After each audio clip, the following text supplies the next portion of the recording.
Okay, Prof, you were talking about the G2 stuff earlier, right? Yeah. Does anybody else have anything they want to add? I think I mean, it was so fucking fast that you don't even remember what happened to them, man. It was just like Nico just suddenly decides he's not a good player, and it's like when you have so many disappearances happening at the same time and everything looking so disjointed. That, like it was kind of crazy to see with considering what a week before that they won fall final, you know. So like it's kind of insane that it's almost been like, through no fault of their own, G2 have always been looked at as super inconsistent, even though I've been kind of battling that narrative because it's not fault of their own. No, because they've been, I told everybody, like, they're making playoffs literally every time. How is that inconsistent? Like, okay, they're not always going to be in the title contending form, but if you're always making playoffs, I think you can't really make a case that you're not consistent. Of what course, about now? You can, that's what I'm saying. Like, but now, like, they just go from this mega high, you know, where, I mean, I feel like they kind of also beat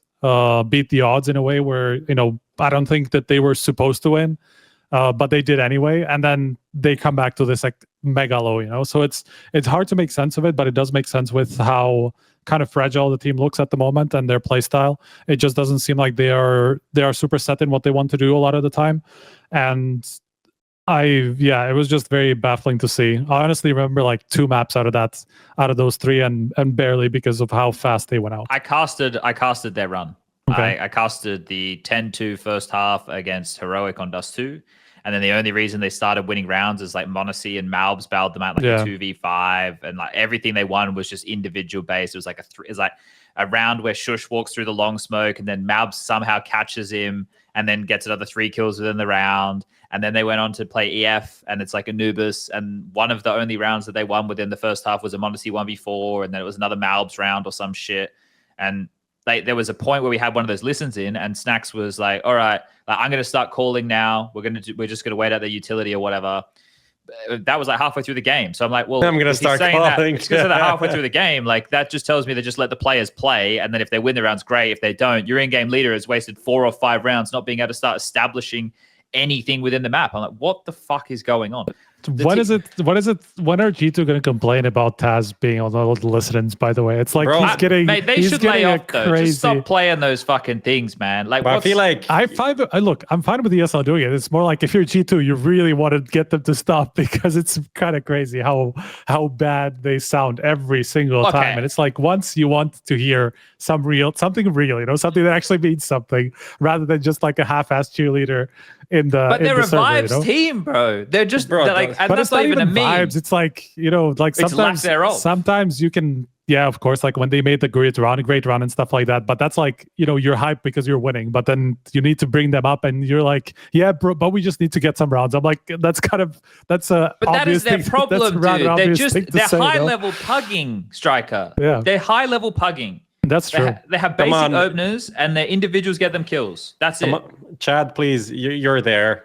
You're in these productions. Is there an agenda from the tournament organizers to get Taz sacked? I think I said it on a cast. I was like, man, someone in production must hate Taz. Like, what is going on here? Because you don't have to put any listen-ins. You don't have to put any listen-ins during the whole game. There are games, there's teams you don't hear anything from because they don't speak English.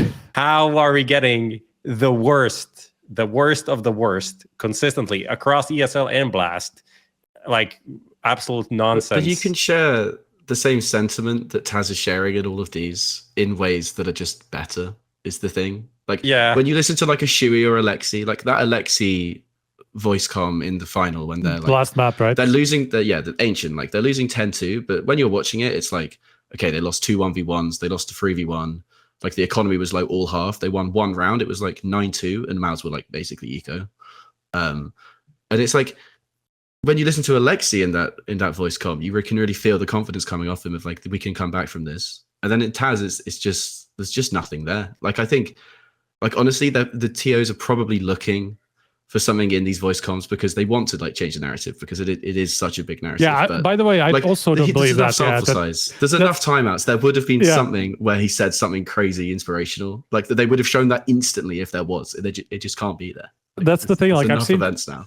Yeah, sorry. I've seen comments where people go like, but it happens in what is it called, Drive to Survive. They always pick out the worst moments and they build a narrative about that. They always are about the clicks.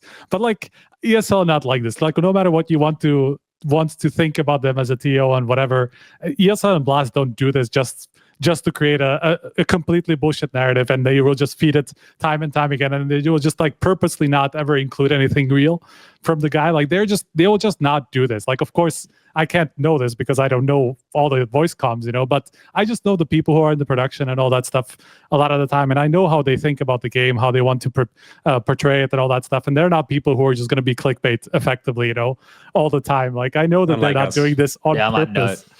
So yeah, exactly. So like those, like you really have to start thinking like, is it that bad? Okay, so look, we have to think of a couple of like, is it a group agreed sentiment that G2 don't really have like a system, like they don't? Oh yeah. Bro, the problem is what is the future of this team? Yeah, no, but Prof, I understand there is no future to this team. There's no future, but there's also no present. I want to the org though. The future of the org, keep Malbs and Monacy. Unfortunately, you need to keep 3 of them. Unfortunately, you need to keep 3. I wish you didn't, but you have to. You see, this is why we need open qualifiers. Wild card invites. Is 6 months not enough for like a team with Malbs, Monacy? Bro, there would be around them. But the problem is surely like that's enough to it's get a in the top risk. 32. You need the invites though, right? Well, I mean, they could get some invites based on kind of like the wildcard invites. Like some of these events are going to have wildcard invites, and then you can get enough points, to get into the major. But of course, like if you're a top team, you're not going to want to risk missing on the major, or getting yourself in a position where you're only going to rely on these wildcard invites. Like fortunately they are G2, and obviously TOs will be heavily incentivized to have a G2 in their event if they have a way to get them in like the event. The bounty is a good example. Yeah, I mean anything really. I think we don't know what ESL is going to do, right? But I imagine they would also have some sort of at least a possibility, even if nothing else than EPL. Like there's so many spots there that you can find couple, that will go to some of these new teams that they just want to have like a wildcard sort of system for, So like all these, like there will be ways, especially if you're popular and if you have I think for a wildcard team, you have to be. It still has to comply with some prerequisites. Like can't 3. They also make like 2 changes and then another change in like a month or something?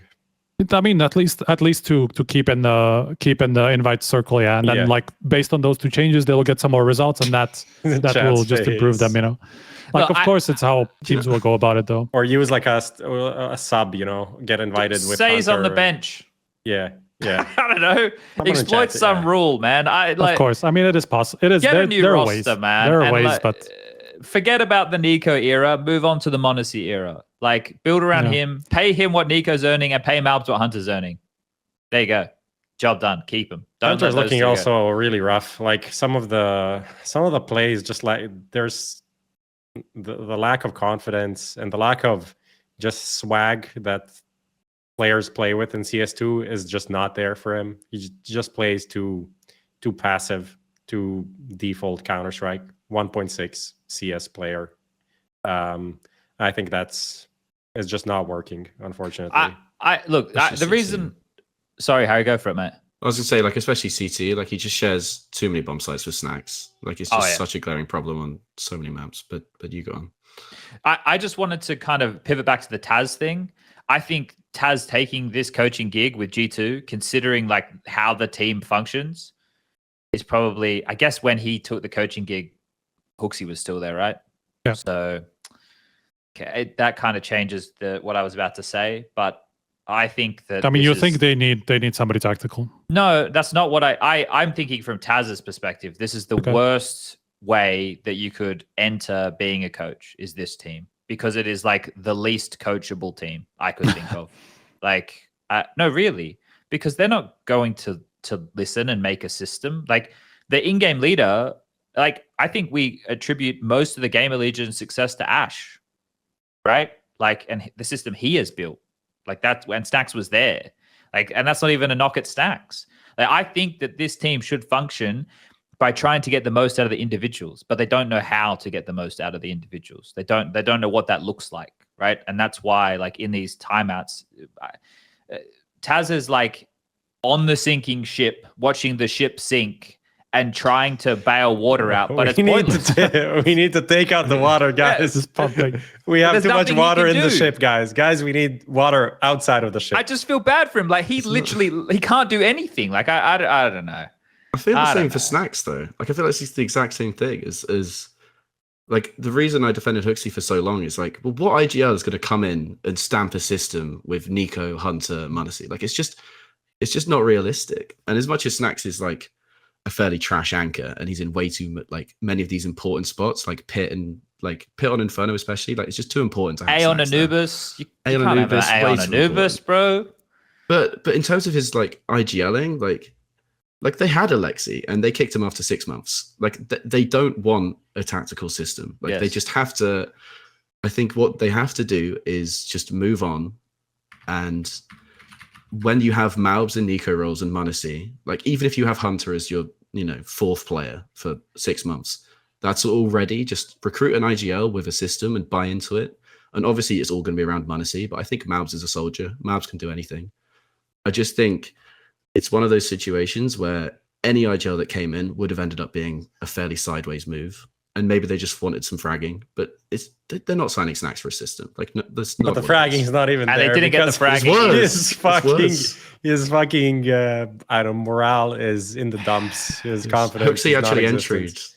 But Snax didn't even entry. He just throws flashes and loses clutches. I mean, Snax also runs through smokes, but apparently they don't even trade him now. So it's, I don't know. But I think the confidence thing is super key that you're mentioning, because you can tell he's second guessing every choice he's making, which is not how Snax does his best work. Snax is like an intuition player, right? Like, who needs to have the confidence to make the play. Right now, it looks like Snax is trying not to do the wrong thing, which is making him do the wrong thing. Like, as soon as you're in your head about Counter-Strike like that, you will continue to make bad plays. Like, it just, like, there was one on Dust 2 that just boggles my mind. Like, upper tunnels was smoked. Smoke starts to fade. He transitions close upper tunnels and is going to play near the tall box and jiggle. He has like a smoke or a molly to block. But the problem with that is you're making the assumption that nobody is on the right-hand side behind the box to peek out. Like, that jiggle is only to catch them if they're peeking from the left, right? So then you can drop the util high, jump up on the box and get away. Dexter's just on the right-hand side with the AWP. He like jiggles twice and gets AWP'd. And it's like, cool. GG. Like, he's trying to play safe, but it's like, but you didn't even think about what was possible. If it wasn't smoked and you did that, fine. You cleared it with a molly as the smoke's fading, fine. It's just like, I don't know. Look, G2 are fucked. They can still win any event at any point in time, but they're fucked. So that's G2 for you. Cool.